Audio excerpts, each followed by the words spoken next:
Hello footies, welcome along to Foot in Review. We are the #1 independent EAFC podcast, bringing you 2 shows a week, available on all podcast platforms around the world, including now on Amazon Music. Plus, if you want to see the show in video form, you can check it out on YouTube and Spotify. Thank you to each and every one of you who helps support this show by just listening, leaving us those 5-star reviews, or however you support us. But if you do want to go the extra mile, why not consider signing up to our Patreon at patreon.com/footinreview, as well as all of the usual benefits you're used to, including Discord access. You now get enrolled in our loyalty program, which gets you free merch. So head over to patreon.com/footinreview or footcoaching.com for more information on that, and footinreview.com as well while we're at it. And a big thank you as well to those people who have gone not just the extra mile, but the extra light year to help support us. That is, of course, our Patreon Skybox holders, Paul, Amma, Artyom, Mario, Peter and Simon. They've gone that extra mile, and we thank you very much indeed for your exceptional support.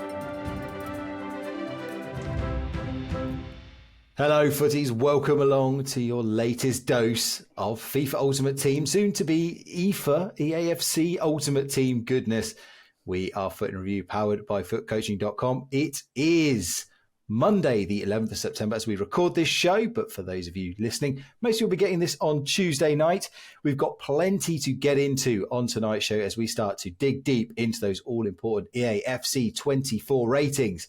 And I'm glad to be joined by a podcast co-host that would be 99 across the board. It is the Foot Teddy Bear, the man formerly known as the Coach Slayer, Grandpapa Mac. It is Chris. Chris, good evening to you, my friend. Good evening, mate. Thank you so much for that. 99, I think maybe around the waistline.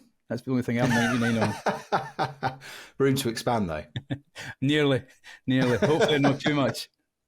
Well, look, mate, absolutely fantastic to have you on here. Loads to get into. Chris, I can't believe it. We are just a couple of weeks away now from the new game. The hype is the hype train is rolling on this side of the fence. Oh, definitely. I mean, it cannot wait, but it's strange because we're still, I'm still grinding towards that 99 Harry Kane, and in 2 weeks' time, we're going to say goodbye to them.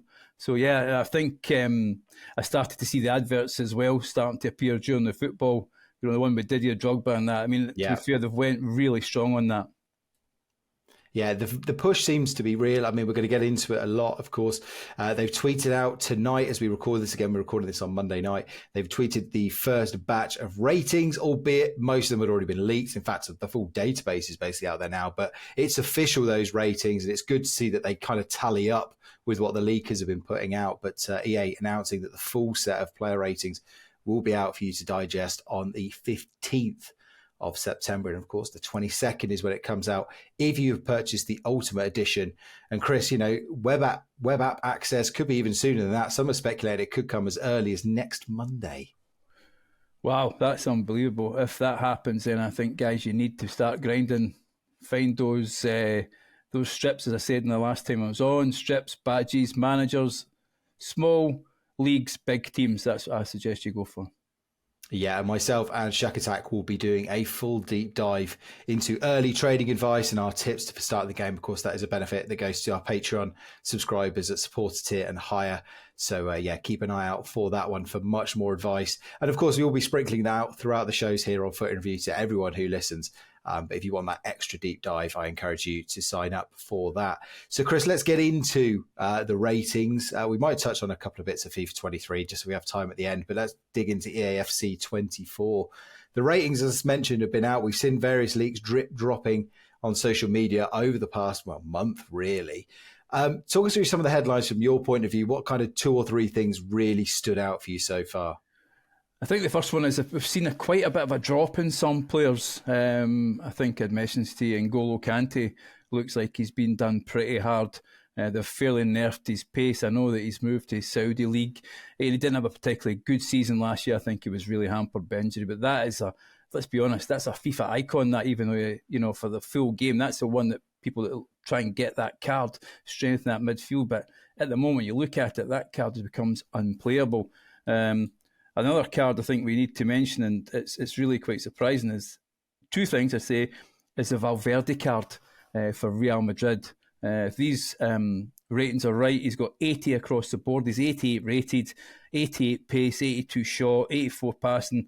As I say, he's dribbling, defence and physical, all in the 80s. That card could be an absolute beast at the start of the game, which is a bit strange, I think, because when you look at it, Jude Bellingham, the start, he's had to Real Madrid. He's absolutely on fire, and on fire for England as well. Tall, rangy player, but only 86 rated with 76 pace. I find that quite strange. Yeah, I mean, look, one of the big things to say, I think, before we go any further is don't pay too much heed or base your judgment on a player based on that overall face stat rating. We've talked about it throughout the shows that we've done. You know, Chris, we're talking about our, in the summer series about players that get this low face stat. Renato Sanchez being the big prime example. He's an 80 rated card in FIFA 23, but plays better than a lot of 88 rated heroes. So don't tend to go into that, but do dig deep into their actual individual stats. EA's never really come up with how do they come up with these overall ratings? It seems to be a little bit higgledy-piggledy. And I think in this last show I did with John, we were talking about how the fact that some players are just given these high number ratings to help pad out, promo packs and things like that for when you get an 89 plus rated card and stuff like that, which is why, for example, you'll see goalkeepers rated quite highly. But yeah, I mean, totally agree on N'Golo Kante. 68 pace for a man that gets around the pitch as much as he does. I'm hopeful that the body animations and things like that will still mean that he's usable. He's always played above that pace stat. I don't think his pace, even in FIFA 23, wasn't great, but that gold card and his promo cards, Chris, I think was still fantastic. But I mean, Freddy Valverde, again, that was a very, very popular starter card, and he got some fantastic promo cards as well last year. Yeah, I mean, as I say, just the fact is that at the start that Jude Bellingham had with Real Madrid, I would have thought he would have been rated as highly as Valverde as well. As I say, I suppose we've got to be careful, and the fact is that some of the database has been leaked, so we're using these numbers might not be 100% accurate, but we're only going with what the stats are saying. Was there any particular player that you looked at that you normally pick? You think, oh, I'm not so sure I'll be getting him this year, or one that you don't normally do, you think, yeah, that's one I'm going to try and grab? Well, it's funny. There was a couple that, and again, go back to our summer series. If you're not sure what that's about, by the way, we released our Patreon subscribers. Chris has been hosting a series taking us through our ultimate FIFA teams of all time as we say goodbye to the FIFA series. So looking back right through the start of FUT and even beyond in my case, as a little teaser for you. But one person, spoiler alert, that I put into my ultimate team was Renato Sanchez, card everybody goes for, especially the last sort of 2-3 FIFAs. He's been downgraded, Chris. He's down to a 78 rated card, which I think is fair based on his real world performances. But just having that little -2, I think, basically across the board, hopefully that'll keep his price low. I'll still look to pick him up. Another firm favourite in the early game and a player that sometimes has been great right through to Team of the Year. Ferland Mendy, Chris, he's got a downgrade this year. He's down to an 82. The thing is, we still won't see him, let's be honest. Yeah, and he'll still be 80k in the first week of the game. But sorry, go on. I was just going to say, if you look at his stats, always 92 pace, and all right, we are all pace merchants at the start of the game. That's one of the things that we try and look at first. 96 pace, that's really only high. 86 physical, the rest are pretty poor, his stats on there. So I wonder if he's not going to be as strong as he has been in other games. Yeah, I think one of the cards for me, obviously, I might not have mentioned this before, but I'm a Reading fan. A player that probably our greatest academy export that's currently playing the game is Michael Olise from Crystal Palace. Almost went to Chelsea for 40 million this summer. He's been given a 78 rated card, 4-star skills, but a 2-star weak foot. It's criminal, Chris. It's criminal, and I don't like it. I don't blame you. Like it. I don't blame you. I watched him play Wolves after the Old Firm game. It was a disaster for us, but what a player he is.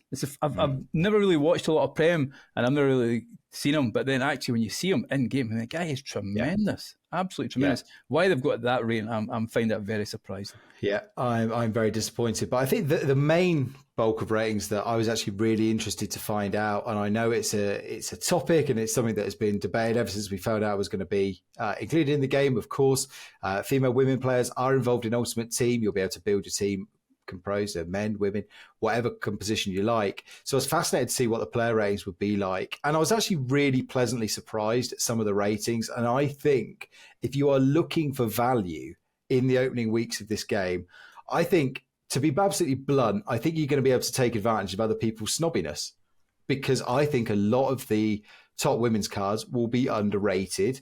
People, for whatever reason, and I'm not going to, judge people whatever arguments they have. The fact is that I don't think a lot of them will be very popular, and I think there is value to be had from them. And I was looking at some of the Lionesses ratings. Cards like Chloe Kelly, Fran Kirby, Leah Williamson, Ella Toone, Lauren Hemp, absolutely fantastic value in cards that, if they were named, something like Renato Sanchez or Furlan Mendy or Valverde, would be going for 40, 60, 80k gold cards within the first week of release. And my hunch is that these cards will be undervalued and yet will overperform and outperform a lot of the traditional starter cards that people go for. Yeah, I mean, I think you look at the Kelly card, she's got 88 pace, it's showing there, 86 passing, a 4-star skill moves and 4-star weak foot. Again, the only thing for me a wee bit is just the height, 168 centimetres. Maybe it's a little bit small, but you're right. I think people will be unsure, you know what I mean, what they're going to do with the female players. And I expect them to be boosted. I think EA is going to go quite strong with these ones. I think they'll play above their stats just because I don't think EA want this to be a PR disaster. Because you can imagine if the players were 2 weeks, I think they're going to be exceptionally strong. Yeah, there's some great cards on there. The Olga card as well. It looks like she's got quite a strong card. The scorer of the World Cup. Sorry to mention that there, Wimby. I do apologise. All right, it's okay. It's okay. But she's quite a good card as well. It's Spanish as well. So there's definitely, guys would do your homework on that. Someone from this World Cup you think's been pretty strong. The Americans, the Dutch are a good team as well. So and the French as well. They're a good team. Yeah, and look, people will be doing their homework, and people will figure out, that people go through Footbin, don't they, and the official database, and they search for certain parameters, certain stats they really like. I think the big unknown, Chris, and already EA, the Twitter account has highlighted this. And I was having a conversation with one of our coaches, Amma, one of the foot coaching coaches, who I briefly popped back to life on stream over the weekend at twitch.tv/Wimby86. And he was discussing, having played the beta, I think one of the things that he pointed out, and this isn't giving anything away, EA, please don't punish him, was that it's these the play styles that they've introduced and how big these are really going to be. And so far, EA have pinpointed in the little promo video they put out tonight a couple of traits with some of the top 10 rated players like Haaland and Sam Kerr and things like that. He was saying that these things are going to be able to transform players. And in his opinion, in his own words, they can make a bronze player perform like a gold player if they have that certain trait and certain skills. So I think this will actually be a really interesting experiment this year, because we're so drawn to just, base things like pace, skill moves, weak foot. And actually, again, if you get in there early and you pay attention to what people are saying is OP and worthy, there is money and coins to be made and a good team to be built. I mean, just look last year how quickly Lengthy took off. Look, do you remember how Erling Haaland's price just went up and up and up and up and up and up? Because people would usually snub a card like that because it was 3-3, he's clunky, and suddenly it was the most highly sought after card on the game. So again, there is going to be good hidden value in a lot of these cards once the OP traits and playstyles are unleashed. Yeah, I mean, I think if you look at one of the cards, just as you're talking there's a card, Harry Kane, 90 rated Harry Kane. If you look at it, if you're a pace merchant, 69 pace, you're not going to touch him. But it's Harry Kane. He's got a 5-star weak foot, 92 shooting, 84 passing, a physical of 83, dribbling 81. That's a goal scorer. He may not create the chances for you, but if you have someone fast on the wings, if you say with play styles, if you're someone who likes to put the ball in the box a lot, I think Harry Kane finishes those chances. And I think people will be turned off of that card. Like the Lewandowski cards that you get, certainly last year. And I got the one to watch really cheap, and to be fair, he scored a lot of goals. I think that card's going to do pretty well, the Harry Kane one in game. I don't see the game changing too much in terms of, because I think you also got to be careful is, if you're not a skiller, what's the point of getting a 5-star skill move player? You're not going to get the benefit out of him. So potentially you ought to look at the weak foot or what suits your play style. That's the important one. Yeah, and in the EA pitch notes and promo videos that they've done, sort of discussing gameplay and things like that, they highlighted these play styles and traits, sort of saying that look, the ambition that they've had is that if you are someone that, for example, likes crossing the ball a lot, you might gravitate towards a player who's got, I think there's some sort of a whipped cross trait. And again, I apologize because, again, I haven't played the beta or anything like that. But there are specialist crossing traits like that. And again, to combine with people with things like the power header trait and things like that. So the idea being that, well, actually, you'll get wingers with good crossing traits, big tall strikers with good heading and volleying traits, and you can play like that. So that'll be a really interesting one to build. But yeah, and again, going back to some of the Lionesses, I know what you're talking about in terms of height and things as well. But I love cards like Dries Mertens. I love the wriggly, nimble players. And again, the player I keep bigging up on this show, Reading's own Fran Kirby. I mean, she's an 84 rated card, but she's 4-star, 85 pace, 83 shooting, 78 passing, 89 dribbling. The only thing that lets her down is the physicality. But again, I just think you pick up a card like that, and that is going to do you perfectly fine for those first 2-3 weeks. Definitely. I mean, I think you've got to also think as well is that the cards going up against are not as strong as they are at the moment. That, I think, is part of the problem when we go from this year's game where we're all at 99s and that, and thinking, right, I need fast players, I need this and that. As well as you say, you've got, it's a good link as well. I think England have got a very, very strong, the national team's strong. The women's team is exceptionally strong. I think that's a really good nation to try and focus on at the start of the game. Get that sort of links going as well. Yeah, I mean, ordinarily my starter nation, I know John and Ingvi were talking about this on Friday's show. Please go check it out if you haven't already. They were talking about, what starter nation you're going to pick. And ordinarily, Chris, I'd just go for France because, I'm hoping for that day one Mbappe. But I'm going to go England this time because my idea is I'm going to build a strong WSL inspired team. That'll be the kind of aim that I go for, and sprinkle them in with some other English players and maybe Premier League.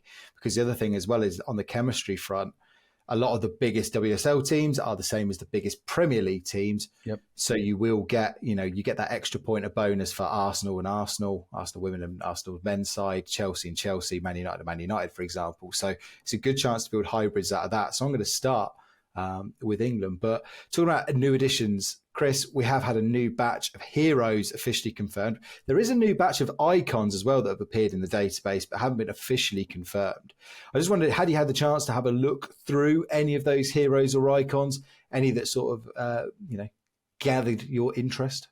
I think the Bobby Charlton card is one. Yeah. People won't really remember him if you're not really an England fan. He's away back in 1966. But what a card. I mean, what a player, first and foremost. If you ever want to go and have a look, go and look at the Charlton brothers. Big Jack at the back and then, Bobby in the middle. We'll get back to the old style comb-overs potentially on a player, which you don't normally see. But if you're from the 70s, you'll remember them. But that card is 92 rated. And again, there's nothing wrong with him. He had a magical shot as well. He could hit a ball. And this was a day and age where that ball, that wasn't the fancy ones, that was light as anything. It was an old leather ball. And when it got wet, it was like a rock. And he could smash it for miles. So yeah, that card's got 93 long shots, 93 shot power. That's going to be a really, really excellent card, and one that hopefully you can pick up. And they've not done him dirty with the pace either, with 90 pace. Yeah, I think that's going to be a very expensive card to pick up, unfortunately. 4-star skill moves, 5-star weak foot. There is usually a premium on new cards as well. But, obviously if you can get that, I mean, fantastic pickup. And of course, remember that icons are only getting one base version now. And it looks by the ratings, Chris, that a lot have kind of settled around their mids. I was noticing like R9, I think, is a 94. So they've kind of sort of molded the icons towards the mids, which I think is great because there were so few base or baby icons, whatever you wanted to call them, that were actually usable. Yeah, I mean, the Socrates one I'm looking at, he's a card that I love to get. 5-star weak foot, 4-star skills. He's 89 rated. The only thing that lets him down is his defence at 43, but that's a great card. I'm not sure the game's going to change that much. I think the big tall players like Bellingham, Vieira, they're going to be a premium in the midfield, especially the likes of Kanté not having the pace nowadays. So I think like that, a card a team I looked at and thought to myself, and I know I'm banging on about the Harry Kane card, but I certainly think the Bayern team looks strong. Yeah. They've signed, Kim Meje from Napoli. He's an 84 centre back, and even Sané at 84. But there's a lot of great cards in there, and I think you could potentially build quite a strong Bundesliga team in there. Yeah, like some Musiala as well. Fantastic cards. So Bundesliga, I think we talked about this throughout the show last year. It just wasn't really a fancied league. It was really underpriced compared to a lot of others because it didn't have the massive superstar factor about it. After, especially with the likes of Lewandowski leaving. So, yeah, it'll be fascinating to see how that pans out. But, I mean, going back to the new additions, Chris, I did like the look of some of these new heroes that they've released. I mean, Vincent Kompany, I think will be a defender I'd love to get my hands on. Looking, Gianluca Vialli, it looks a cracking striker card, 86 pace, 89 shooting, 82 dribbling, just a really nice, well-rounded card. I think some of the others have been done a little bit dirty, and I think we're going to have to wait till later in the game cycle. I look at a card like Dimi Berbatov, only 80 pace, and I know that's because Dimi Berbatov wasn't quick. Same with Kanu, 79 pace. They're going to be the kind of cards that you get, and you think, oh, they're going to great, but I don't think until they get special versions later on, they're going to be particularly usable. No, I think the Vialli card from someone like myself who remembers the Channel 4 Italian soccer, that's a card that I really want to get. Remember my youth. Hopefully we'll get him. The Company card, I mean, I've seen that as a Captain Company he's called. It just looks like a beast of a card, that one. That I'm not sure many will get. I think he'll be like the Lucio card that was out this year. That one, and definitely, I think the women's cards, as I say, they'll be interesting to see how they're treated as well. Is it Scott, the presenter? Yeah, she's an 86 rated left back. So that'll be an interesting one, how we fit that into our team. Do you think they will boost their physicality more than what their card stats are, Wimby? It's going to be interesting. I don't really know how the body type and whether they've sort of figured anything new into that. Again, I was looking through some of the stats of the female cards, and they have been given really good physicality. It's not like they're all kind of like 10 or 15 points below their male counterparts. It's all they have been, and EA have said that they're rating them based on the leagues and the competition they play in. So the most physical players in the women's game are 90 plus, regardless of what you think of their strength next to the men. So. And again, I just think that you're going to be cutting off your nose to spite your face if you don't want to use some of these cards for. And again, I don't want to go into the reasons why some people are not going to use these cards, but for just purely getting the most out of your team in Ultimate Team, I think again you will be very silly to turn your nose up at these cards. Everyone's entitled to build their Ultimate Team. That's what it's called. But I'm just saying purely if you want to play with some of the best cards and get the best value, I think. Yeah, looking at cards like Alex Scott, I'd much rather have that Alex Scott card than Ashley Cole at left back, who's an English icon. So, and again, it's a great learning experience as well, because my exposure to the women's game has only grown in the past sort of 5-6 years with the real growth and burst in popularity of the WSL. So, I'm really interested to get to learn. It's going to be great. Suddenly checking out, what's going on in like the French. The top league, for informs and things like that, and when we get road to the final cards and things like that. So, just from a purely football fan point of view, I think it's going to be an interesting one. But a couple of other heroes that I really like the look of: Ramirez, who used to play for Chelsea, been given an 86 rated CDM card. I think if you're looking for that sort of dynamic all-action CDM, I think he's your man. 86 pace there. The only face stat below 80 is his shooting at 78. So again, a cracking looking card there. What I'm really disappointed with, Chris, is Jean-Arne Riise, who I loved at Liverpool as a left back. Only 83 pace, which is not great. No, I think it's a thing. If you're a Liverpool fan, I think you'd be a little bit disappointed with him. But it looks a good, strong card as well. I tried to see what he was called the last show I did, and it really was a tongue twister for a Scottish accent and teeth like mine. It was really difficult. I think it's something like the Winter Soldier or something like that. I can't remember what it was, but it was really hard for me to say. So yeah, hopefully I don't pack that card, I'll be honest with you. Though I do Yeah. like, I have to say, last year I was very hard against the Marvel design. Yes, I remember. And I was really dead against it. But actually, I do like the look of these cards this time. Yeah. What's so difficult, and again, I think the disappointing thing that they have yet to really address is the usability of some of these cards, heroes, especially the heroes and icons. Every one of them should be a card that you aspire to get in your team. But as we saw last year with that, I remember people really excited about Peter Crouch, and who used Peter Crouch? And again, maybe that was to do with the mechanics of the game, crossing not being particularly brilliant. But I just really hope that they make all of the heroes and all of the icons of these players. And I think they've gone a step towards it with the icons by making them all by default kind of towards that mid-level, and getting rid of like, even if you patch like Baby Lampard in week 1, he was still going to struggle to get him in your team because you'd go, well, I'd rather have Renato Sanchez. Whereas looking at the Lampard card as it is for this game, it's much more usable and a desirable card that you would actually pick up. And I actually hope, again, I hope they do something with the min prices. I think one of the big steps forward that I liked was as we got towards the end of this game cycle in FIFA 23, that icons were discardable at 10k or whatever it was. So you have seen in these, I know this the end days, but you can pick up that Michael Essien Trophy Titans card for 15k.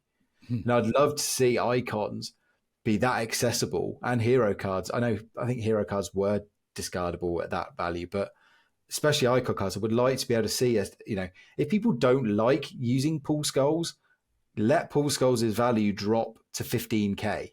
Don't just keep it artificially for a quick sell at 60. No, I agree with you. Unfortunately, though, when I look at one of the cards that I absolutely loved as a player was the Baresi card. And you look at it, and again, it's just they've tweaked his pace down a lot. It seems like almost non-usable. Then you look at his defensive stats, all in the 90s, awareness in his 90s. That card with just a little bit more pace would be super strong. The one of the cards that have boosted those, we're talking about heroes, is the Lipmanen card. I think he's moved from being a icon to a hero this year, and that's very usable as well now. So for Liverpool fans as well, that's maybe one that they've replaced the Anarisa one with that one at 88 rated player. That again, remember we used to get Lipman as your icon pack, you'd be devastated. Talking about quick sale, that used to go quick sale, but that card, when you get, if I got it as a hero, you'd be quite happy. Yeah, that and Nakata were the ones you used to dread. Vieri as well, Rui Costa. And most of them have now been relegated. So, I mean, lots of cracking cards, and I think it's with seeing these ratings. And to pull the curtain back on this podcast again, I sort of knew I was hosting a show earlier in the week. I messaged Chris just sort of saying, "Oh, you're free to come on." He was like, "Yeah, let's talk about the ratings." And it was actually the first time I'd really sort of dug deep into the ratings. And again, the more I sort of started looking up specific players, the more excited I got, and it brings that whole kind of hype, back to me for the game, because I'm like, I'll be really excited if I can get my hands on Renato Sanchez. Oh, what if I pack Chloe Kelly? I think she's going to be, it's going to be a fantastic card early on. So it's just that buzz is here, Chris. As I said right at the top of the show, the hype train is rolling, my friend. Mm-hmm. Well, what I was going to ask you was, if you had a choice, and let's be honest, you are the pack king. I think you once packed an R9. I believe that goes to Nishant of our Discord, I'll have you know. But I think you once packed an R9. Let's be honest here. Yes, yeah, I have, yeah. So if you had a choice and the pack gods are smelling on you, would you like to have the 91 rated Haaland or the 91 rated Mbappe? Mbappe. Okay. I think it's got to be Mbappe. I base that on the way that FIFA 23 plays. Now, I don't know how FIFA 24 is going to play, because they always promise that different styles will be supported. Play your way. If you can truly play your way, and I'm allowed to play with a 4-4-2, two quick wingers that can get the ball in the box and have a big man nodding it home, give me Haaland. Mm-hmm. But if it's going to be a very similar meta to as we've seen the last few FIFAs, where pace is king and that unique body type of Mbappe is especially lethal. I mean, he's a cover star, so he's always good. Then I'd have to take Mbappe. But yeah, I suppose if you let me play football games the way I really want to play football games, I'd have Haaland. But from a purely practical point of view, knowing the way that EA's games have been since I came back in FIFA 20, I think it's got to be Mbappe, unfortunately. I have to. I'm a different one. I'm with you. I'm a long ball merchant, typical Brit. Like to get it long, lump it up to the big man, and fight for it. No, Haaland for me. I've never really got on with Mbappe. I don't know. I'm not a skiller.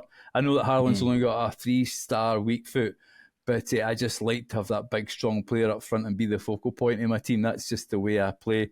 And to be fair, as well as we're talking about, stars. I thought Messi 90 rated. That card looks really good still, even though he is playing in the MLS. So I think that's that could still be quite a popular card at the start of the game. It may drop off. I think this year as well, didn't it? The gold Messi card kind of dropped off fairly quickly as well. Yeah. The other player I really wanted to mention was Axel Disasi, who plays for Chelsea. Yes. And I just wondered if this is what is the problem with Chelsea at the moment. Let me just pull up his stats. I took a picture of their team. Chelsea who have found a magical money tree at their club. So Axel Disasi, who was bought from Monaco, has 49 pace. Now I looked it up. I mean, I think he costs the best part of 30 million. I'm not sure Pochettino actually must have watched him play if he's only got 49 pace. I think I would have 49 pace in this game. It's just I find that incredible that EA would put that on a Premiership centre back. Yeah, and again, I think to drag it back towards talking about some of the women cards as well. Lucy Bronze, who's one of the best defenders in the women's game, being 73 pace. That's just so disappointing. She's got great stats everywhere else, but there is some weird pace ratings being given to some of the players in the women's game, which is just disappointing. Are going to make them even more sort of unusable than they deserve to be. But yeah, I mean, why these cards are getting given pace so low, I don't know. I struggle to think of a player who's actually playing in a top league these days that realistically is anything lower than a 60, 65. Mm-hmm. You just wouldn't get signed by a Premier League team, would you, if you actually had 50 pace? No. I mean, Thiago Silva, who plays for Chelsea as well, has got 50 pace, and I think he's about 45. Do you know what I mean? Garbage, isn't it? Yeah, no. I mean, I looked at the Chelsea team because I thought that they've signed some really big stars, and you've got Raheem Sterling, who's been severely downgraded to an 83 as well. I just think there's some players there, some weird and wonderful cards. There's some great cards. Bukayo Saka looks a great card, and the other card I think as well, a really good card, is Declan Rice, who's just moved there. His pace is low at 71. But if you look at his defensive and physical stats, I think he'll be quite a decent rock in the middle of the park. Yeah, and again, talking about pace, I mean, Rodri, he's one of the highest rated players in this game, 89 rated, helps Man City win the treble. 58 pace? No chance. 58 pace? Mm-hmm. Come on, behave. Yeah, I mean, I think Rodri may be no particularly quick player, but actually in his mind he's 99 rated because he just reads the game so well. He doesn't need pace, he just moves to where the ball tends to go. But if, again, as I said, is there just anything at all that really surprised you if you were to pick one card that you thought that's the one I'm really going to go for that you wouldn't normally pick? Is there, you know what I mean, is there anything there in particular? Yeah, again, I'll go back to sound like a broken record. It is some of the Lionesses. I mean, I'd love to pack Chloe Kelly.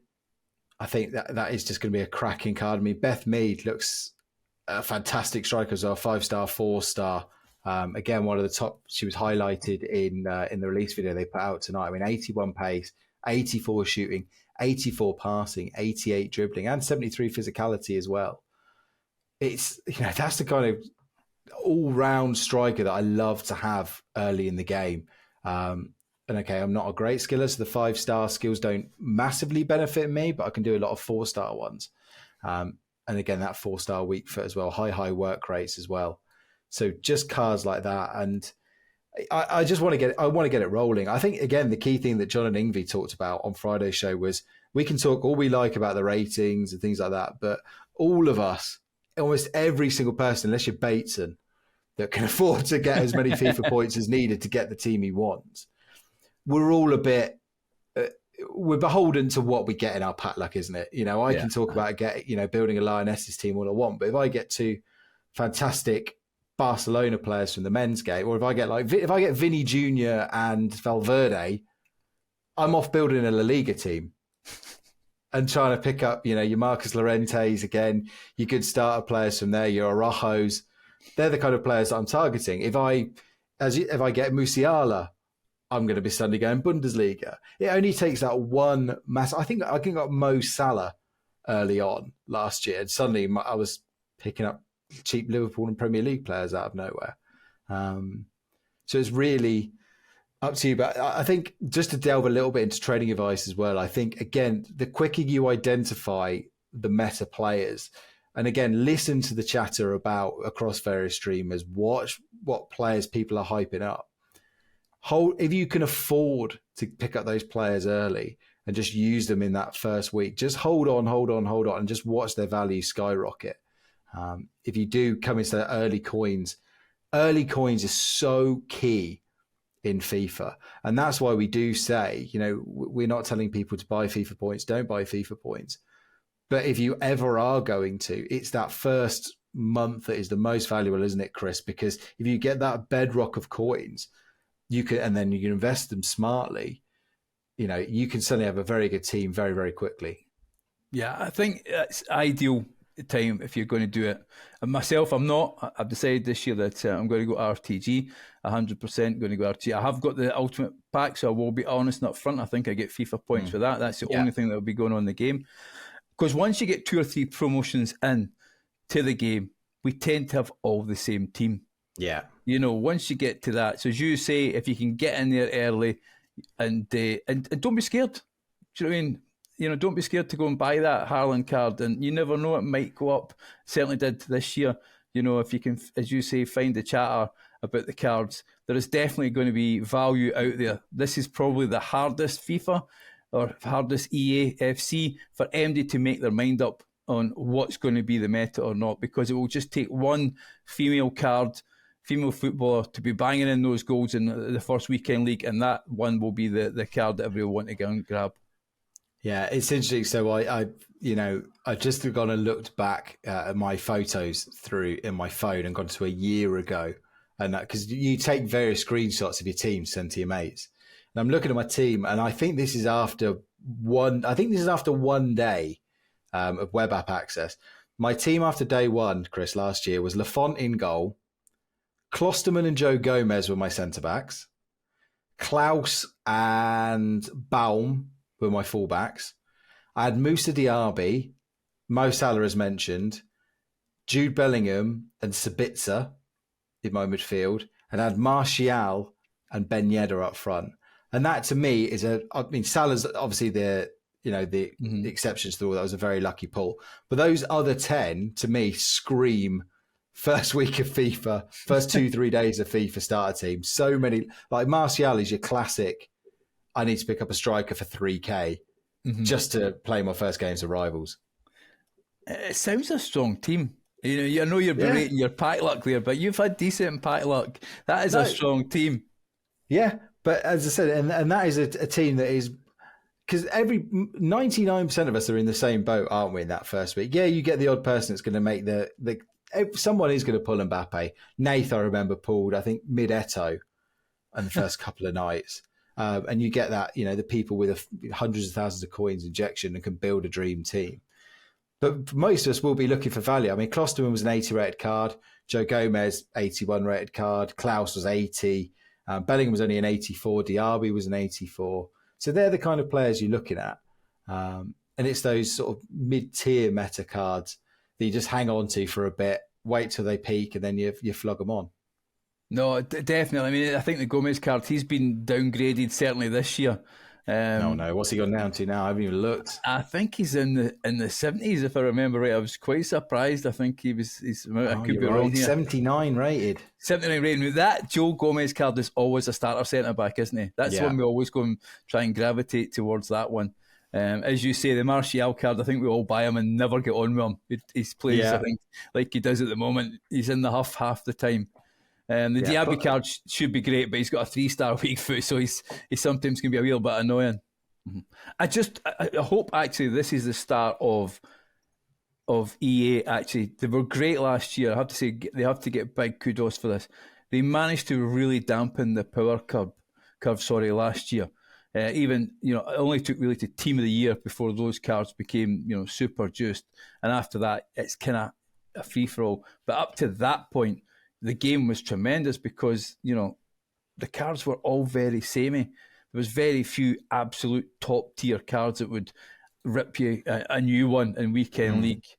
So I think hopefully they've learnt their lesson from last year and they managed to keep that. That's why I thought when I seen the Sterling card get downgraded, and I even looked at the Bellingham card and I thought he should be higher. I think they've maybe made a conscious effort to keep the power curve nice and low as they go forward, because we get to foot birthday, and I know that's a million miles away and team of the season. Some of those cards are just super juiced. It'll be interesting to see what they do with One to Watch. I don't know if they're back in the game at all this year. Doesn't look like it.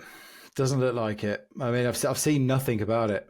And usually we get given one, don't you, with the pre-release bonuses? So yeah, it looks like it's gone. I mean, it was a promo I think that EA that needed to get rid of, because they were so reluctant to give those cards boosts, weren't they? They so rarely got informs and things like that. I think it was Haaland was still like he'd only got like 1+1. It just doesn't, a record goal scoring season as well. I suppose the other thing as well is, and I heard you talk about it on the show previously, is it the evolutions, you call it, of certain players? Yes. That'll be interesting how that affects the game, and if that makes squad building that a little bit different. Yeah, it'll be fascinating to see what that does to it. But look, before we go, Chris, we've delved into ratings again. The 15th September is when we'll get them out officially in full. But again, you can do your Googling and come up with, I think it's Foot Scoreboard basically has the database up already. But Chris, just finally, you mentioned you're still cracking away on FIFA 23. Anything on there that's piqued your interest in the past few days? See, we've had another dynamic duo out tonight with Thuram and Ruben Loftus-Cheek, but what's keeping you going? It's the join the club objectives. So you've got join the club 1, I think, was last week, and join the club 2. This is Monday, the 11th of September. It has got 3 days, 21 hours to go. The join the club 2, and it says complete join the club 2 to earn an 82 times 10 pack in next year's Ultimate Team. Now, let's be honest, 82 times 10 is pretty generous at the start of the game. Yeah. So that is one thing that I think people should do. It's slightly difficult in terms of the countries that they're asking for, but it's only score a goal. So if you're happy to rubber band in squad battles, knock yourself out. Yeah, I've got to admit, I've been doing the SBC ones, but I just have not had the time. But again, we talked about this, I think, in the show I did with John just over a week ago. If you've got the time, you're still enjoying the game. As Chris says, the packs are generous. You're not going to get them for a few weeks, but look, we'll be into some sort of a promo by then, and who knows what you might be able to get. But look, let's end it there. Again, a massive thank you to all of our Patreon subscribers. If you want to get involved and join the Discord, and of course join that loyalty program for free merch, patreon.com/Foot in Review. Chris, where can people find you? You'll find me in the wonderful Discord under Grandpapa Mac, and also on Twitter, or X I should be calling it. So old-fashioned, aren't I? X. No, I'm with you. I think I'm under a Foot in Review Teddy Bear. Yeah, I am Wimby86 on Twitter for all things FIFA, and at Wimby just for general. Please follow me on either twitch.tv/Wimby86, as I'm not streaming very much, but I think I will around release and things like that. Again, massive thank you to everybody who supports this show. We will be back on Friday with another show. Keep an eye out for that. Well, we'll probably be recording on Friday because it gets released on Saturday. For those of you just subscribe to our public feed, our patrons do get it a little bit early, but keep an eye out on Saturday night for the next show. In the meantime, Chris, only one thing left for us to do. Drop it. We're going to drop it. Drop it. F-U-T. F-U-T.